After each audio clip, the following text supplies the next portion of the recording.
Мен Аманқосова Сандуғаш Есенбекқызы Шетпе гимназиясының қазақ тілі мен әдебиет пәні мұғалімімін. Сабағым арқылы ұсынатын педагогикалық идеям білім беру технологияларын Блум таксономиясымен байланыстыра отырып, оқушылардың сабақта алған білімдерін күнделікті өмірде қолдана білуге үйрету. Сабағымыздың тақырыбы Абай Құнанбайұлының 7-ші қара сөзі. Яғни сіздермен 6-шы сабақта Абайдың қара сөзімен толықтай танысқан болатынбыз. Енді сол қара сөз бойынша тапсырмалар орындайтын боламыз.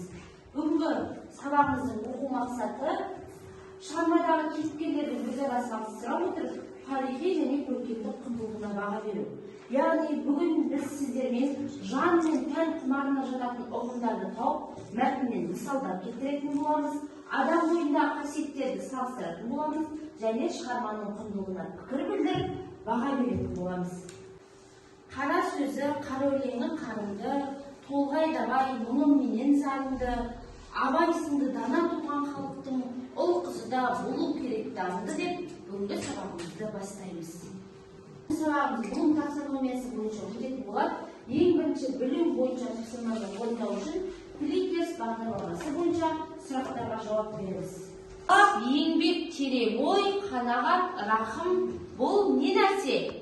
А жауабы 5 дұшпан, В жауабы мінез, С жауабы қадір қасиет, Д жауабы 5 асыл іс. Дұрыс емес, Айгерімдікі дұрыс, Айғанымдікі дұрыс, Нұрасылдікі Шұғыларынікі дұрыс, Ханкерейдікі дұрыс, Арайлымдікі дұрыс, Жаннұрдікі, Ақжібектікі дұрыс. Бір оқушы дұрыс жауап берген, бір оқушы Жаннұрғаны қателескен, яғни талап еңбек терең ой, қанағат рахым бұл не еді? 5 асыл іс еді. Жақсы, жарайсыздар. Абайдың шын есімі. А жауабы Абай, В жауабы Ибрахим, С жауабы Телғара, Д жауабы Құнанбай. Жарайсыздар оқушылар, 12 оқушының 12-сізде дұрыс жауап берген. Абайдың шын есімі кім еді? Ибрахим. Дұрыс. Оқушылар дискриптор бойынша оқушыларға баға қоюларыңыз керек еді ғой.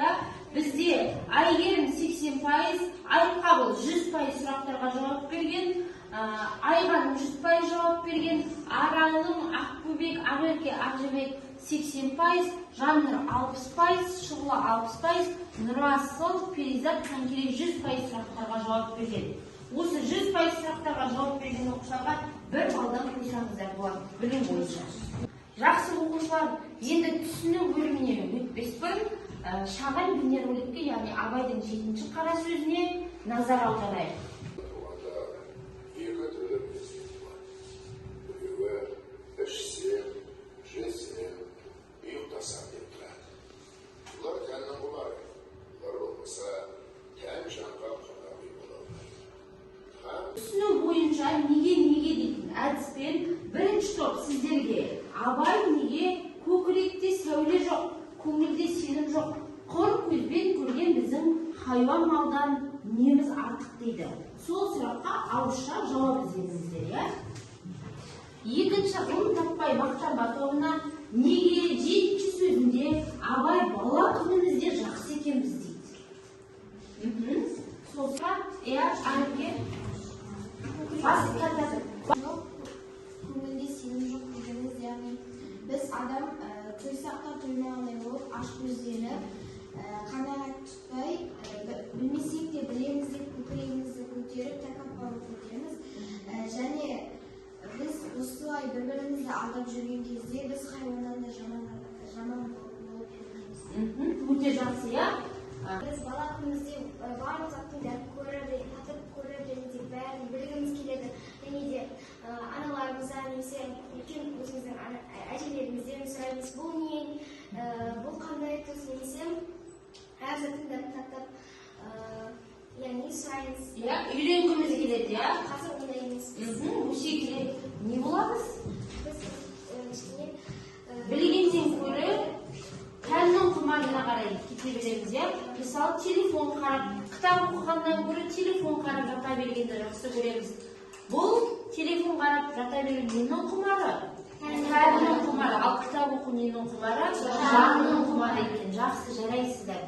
Келесі, үшінші қолдану бөлімінде сіздерге қазір осындай парақ берем және суреттер берем, я сол суреттерді жанның құмарына және тәннің құмарына жапсырасыздар. Және шығармамен байланыстыра отырып айтасыздар. Яғни бұның дескрипторы берілген суреттерді бөліп жапсырады, шығармадан мысалдар келтіреді. Яғни бұл ненің құмары, неге бұл суретті жапсырып тұрсың? Түсіндіңіздер ғой, я?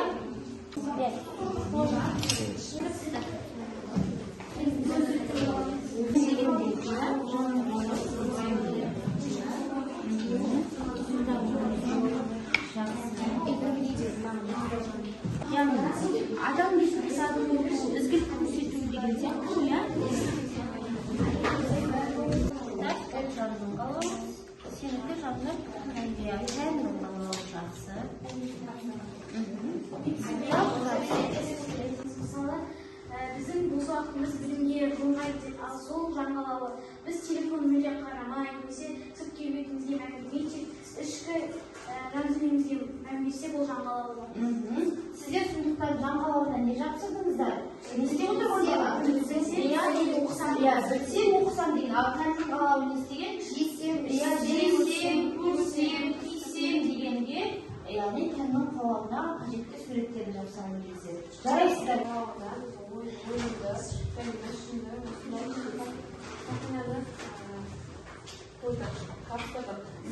Тән қалауында неге ойлық жатырмыз, ойнасақ, айнасақ, ішсек деген ұқсатып жапсырған болатынбыз. Мына жерде еңбек етсем, бұл деген жанның қалауы болады. Еңбек еткен таза табиғатқа да бір үлесі бар.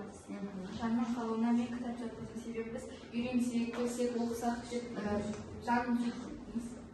жанның қалауы, яғни білсем, оқысам, үйренсем деп тұратындықтан мені жапсырдыңыздар, кітапты жапсырған кездер жақсы отыра қойыңыздар, жарайсыздар.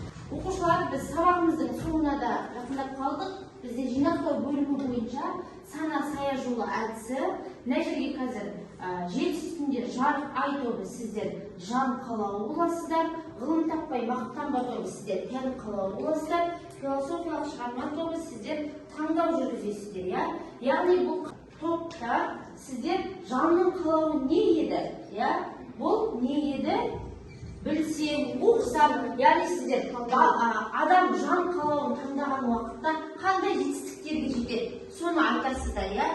Сіздер айтсаңыздар болады, білім алсаң, жоғарғы дәрежеге көтерілесің, кітап оқысаң, ақылды боласың деген сияқты өтіп бара жатқан уақытта сол сөздерді сіздер айтып тұрасыздар өтіп бара жатқан адамға.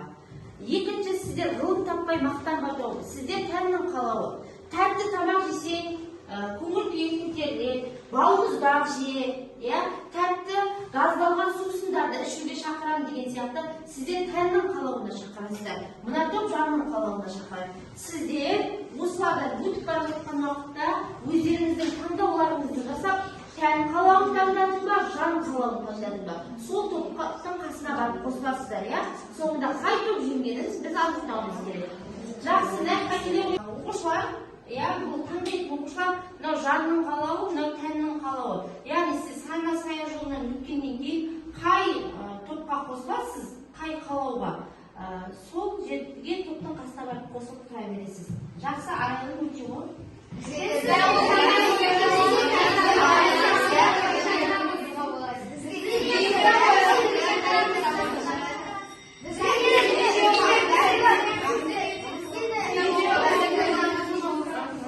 Жақсы, оқушылар, бізде оқушылар ненің қалауына көптеп қосылды? Жанның қалауына көптеп қосылды, я? Шындығында да біз өмірде жанның қалауымен өмір сүретін болсақ, үлкен жетістіктерге жетеміз. Абайдың өзі оқысам, білсем, үйренсем деген жастардың көп болуын қалаған. Сондықтан сіздердің жанның қалауымен өмір сүріп, еліміздің болашақ керемет мықты азаматтары және азаматшасы болуларыңызды тілеймін. Жақсы, рахмет, сау аяқталды, сау болыңыздар.